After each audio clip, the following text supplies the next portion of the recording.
My name is Arlen Westbrook, and the story I'm going to tell happened a long time ago. It was 1957. I was married to Kendall Burr, who taught at the university, taught history, and I was working in the welfare department. I got into the League of Women Voters, and somebody I met there said, oh, well, the big action now is in the NAACP, which is really doing something in the community. The League does a lot of talking, the NAACP does action, so I joined the NAACP.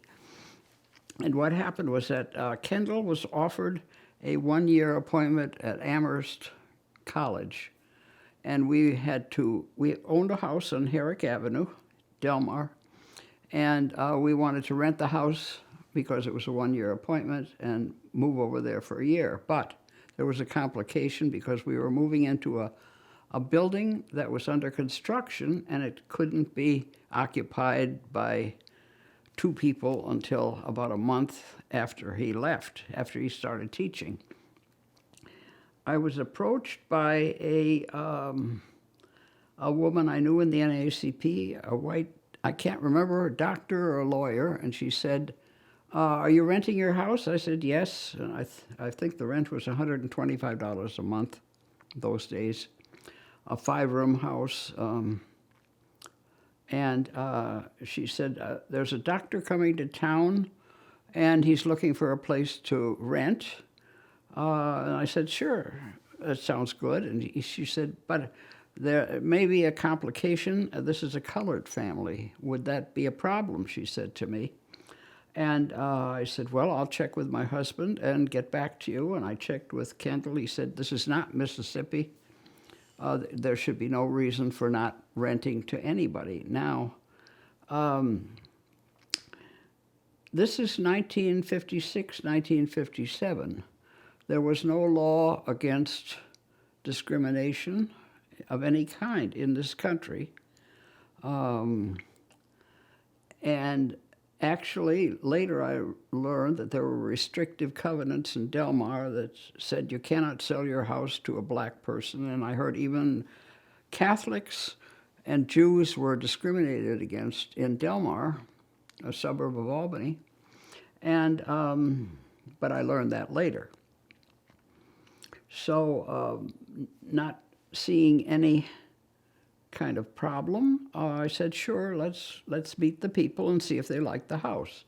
And so Jim and Margaret Cunningham came to the house to look it over and see whether, they had 2 daughters, Mickey, 12, and Fern, 8, to see whether the house would meet their needs. And when they came in, I saw them looking around the house. I saw Margaret looking at the artwork, and they were talking about the rental. And at that time, I had a Siamese cat, as I've always had Siamese cats. And they saw the Siamese cat, and they said, we used to have a Siamese cat. And I said, oh, nice. And then I knew right away that these people were compatible with me because they had a Siamese cat. But a complication arose. They said they wanted to move in September so the kids could start school, and our housing wouldn't be done until October. So, and they had a dog. And so, well, they seemed to like the house, we liked them. And so we said, well, if you want, you can stay here for a month, so you can move to Amherst.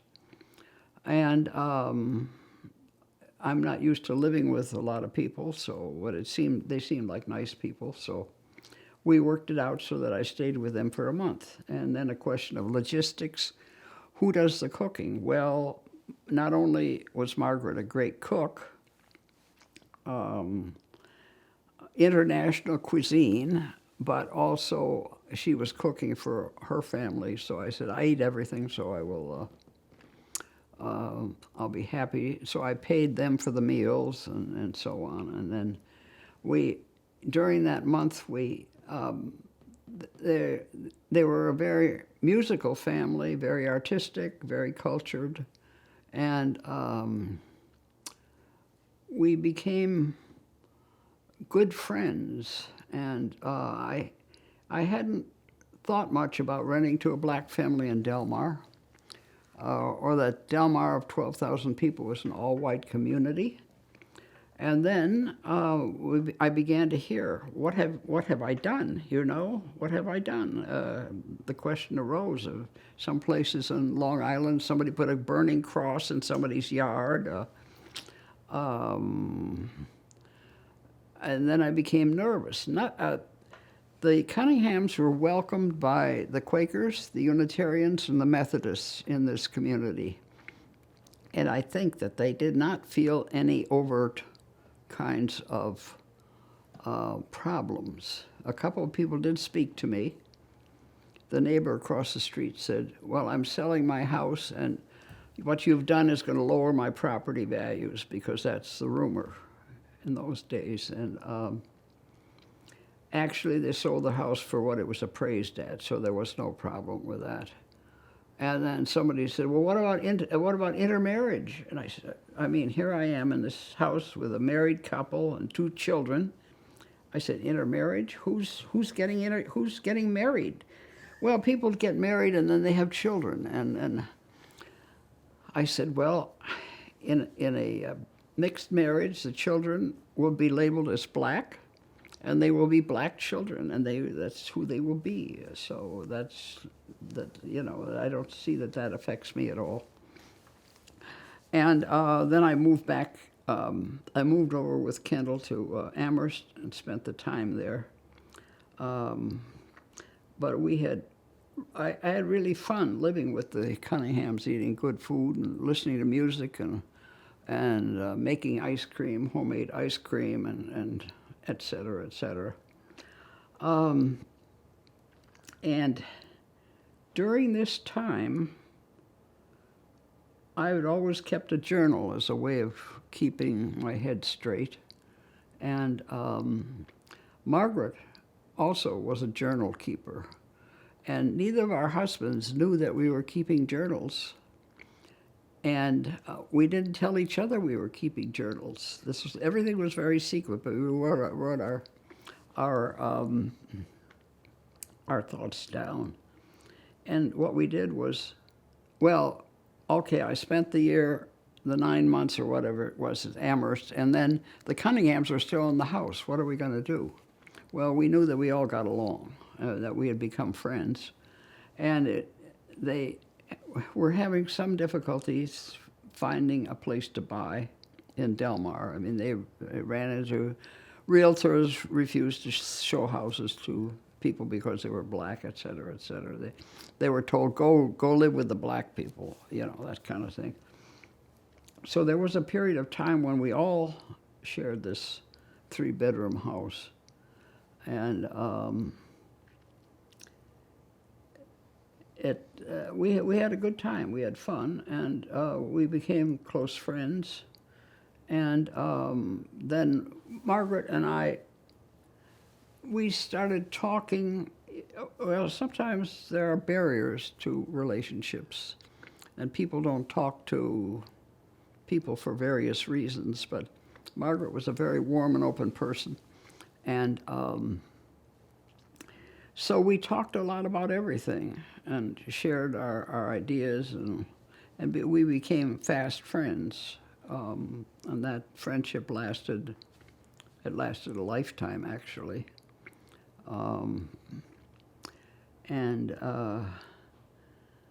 Then we shared our journals with each other and put them in a file and forgot about them for 50 years. And after I was living in, Kendall and I divorced. It was one of those young marriages that grew apart. I married Perry Westbrook, whose name I keep today. After Perry died, I met an old friend from many years ago, Marshall Clenard, a sociologist, lived 9 years in Santa Fe, and suddenly I said to myself, we had these journals, they're filed away somewhere. It's 50 years. We were part of the history of the Civil Rights Movement. We were part of the history of Del Mar, which changed after the law came into effect. 1964, civil rights. Um, and it's unusual to have friends for, I have friends forever, but it's unusual to keep friends forever. We vacationed together. We, Margaret was an artist. I'd go with her. We'd do painting together. I was very poor and she was very good. And I was close to her children and grandchildren and so on. But I said, what we have written is part of a history of a friendship. It's part of a history of a place, part of a history of a time, and it should get into the public domain in case anyone is interested. So we came up with a Mickey. I was in Santa Fe, and Mickey, who was very competent, pulled the two manuscripts together and formatted them. They were in kind of funny shapes, carbon paper, handwriting, and so on. And she coordinated this and got this book printed, integrating Delmar, the story of a friendship. And I think in the end, we printed about 400 copies, and it's in the local libraries, and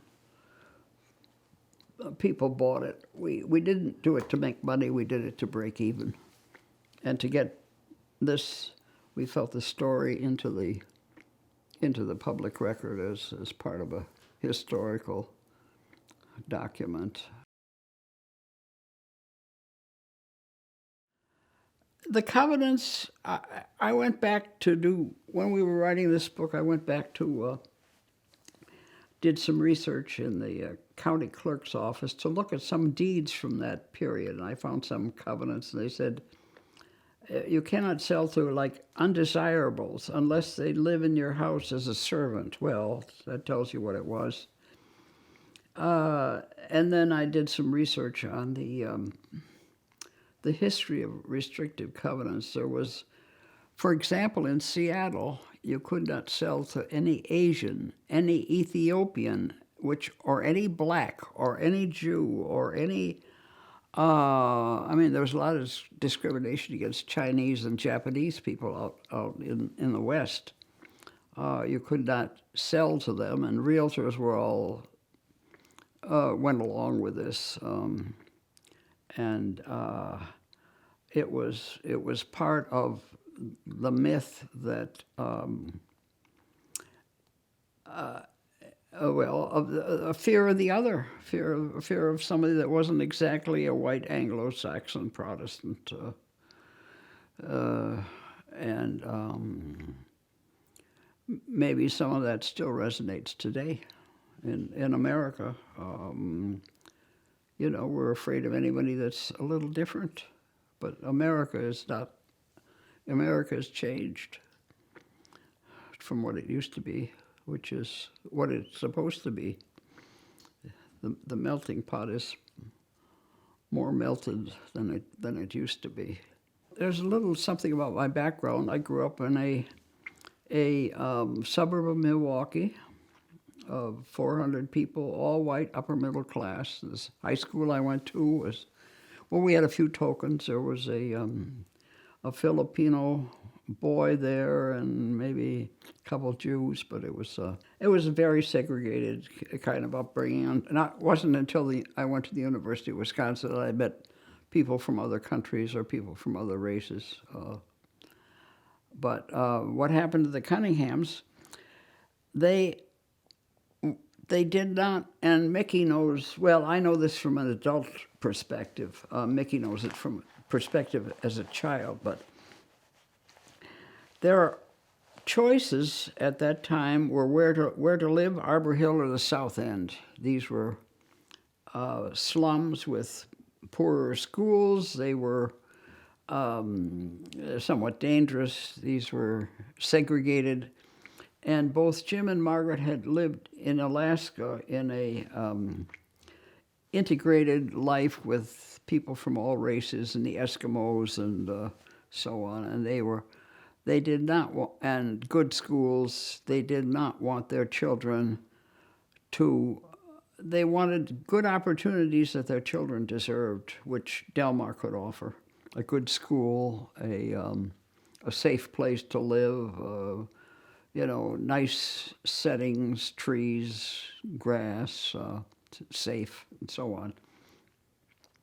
And so they decided they wanted to stay in Delmar because the kids were in school. And then when Jim got a job in Schenectady, they moved to closer to there. But they had some trouble. Well, segregation was still it when they moved out of our house on Herrick Avenue.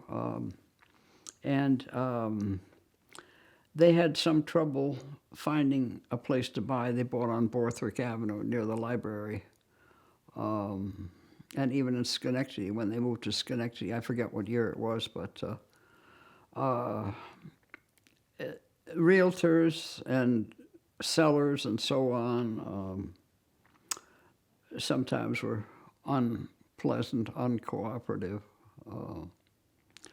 But I don't think there hasn't been a lot of overt hostility, I think, in this particular area that I know of, as there has been in places like the South and so on. I did a lot with the NAACP, but mostly on the housing committee because I felt that housing. Well, I got interested in desegregation through all of this activity, and housing is the key to integrated schools because people go to school where they live, and the key to housing is money, and the key to money is equal opportunity, and one thing leads to another, and for example, in this little development here, we have Asian families, black families, don't even think anything about it. We have parties, neighborhood parties. About this time, I was working as a volunteer, well, $1 an hour volunteer at the Arbor Hill Community Center with their arts and crafts program, and Margaret and her kids helped me with that, teach some of those arts and crafts. And that was a further integration into the black community. And we found that the public housing in Albany was segregated, which it shouldn't have been, according to law.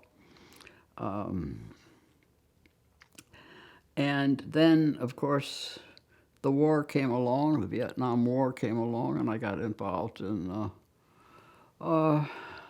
protesting against the war and so on. And then I realized that instead of getting $1,800 a year working for the county, I needed to get more education so I could get more money.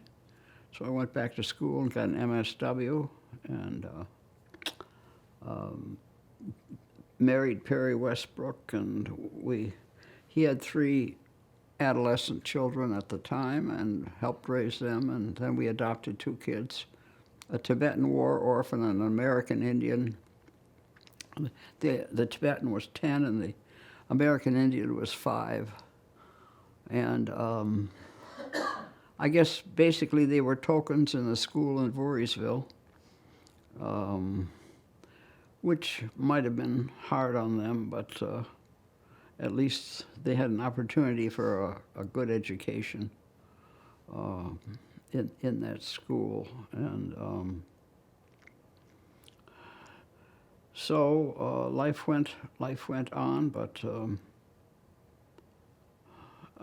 in terms of living with the Cunninghams, I didn't think much about what I was doing. It just seemed like the right thing to do and no reason not to. It wasn't any planned big campaign or big kind of effort or anything else. And the Cunninghams were exceptionally wonderful people, so it was very easy to become friends with them. And Jim was a psychiatrist, and Margaret started the Hamilton Hill Arts Center and Schenectady, which provides a lot of good service and has done very well.